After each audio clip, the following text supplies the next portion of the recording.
போய் milky biscuit வாங்கிட்டு வரீங்களா? நீயே போய்க்கோ கார்த்தியானி.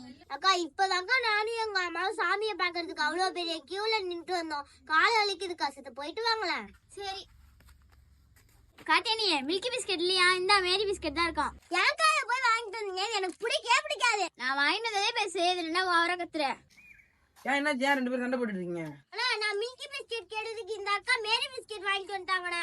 எனக்கு மேரி பிஸ்கெட் பிடிக்காதுண்ணா, அதனாலதான். தங்கச்சி அந்த மேரி பிஸ்கெட் ஃபர்ஸ்ட் எடுத்து கூட இதை வச்சு வெறித்தனமா உனக்கு மேரி பிஸ்கெட் அல்வா செஞ்சு தரேன். நான் மேரி பிஸ்கெட் வச்சா அல்வாவா? நீங்க மேரி பிஸ்கெட் வச்சு அல்வா செஞ்சிடுவோம்னு சொல்லிட்டு அடுப்பு ஆன் பண்ணி மேரி பிஸ்கெட் ஒரு பாத்திரத்துல போட்டு அதுக்கு மேல கொஞ்சமா பாலை ஊத்தி எக் பீட்டர் வச்சு நல்லா கிண்டி இந்த மாதிரி வந்ததும் அதுக்கப்புறம் பாத்தீங்கன்னா அடுப்புல சட்டி வச்சு சட்டியில நிறைய ஊத்தி விட்டு அதுல முந்திரி திராட்சை போட்டு நல்லா பொரிச்சு அதே சட்டியில நம்ம கிண்டி வச்சு இந்த மேரி பிஸ்கெட்டை ஊத்தி நல்லா கிண்டி விட்டு அதுக்கு மேல நாட்டு சக்கரை நம்ம வறுத்த முந்திரி திராட்சை போட்டு நல்லா கிண்டி விட்டு அவ்வளவுதான் வெறித்தனமா மேரி பிஸ்கெட் அல்வா ரெடி. தங்கச்சி இந்தா மேரி பிஸ்கெட் வச்சு அல்வா.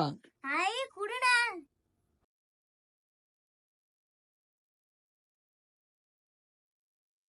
மேரி பிஸ்கெட் அல்வா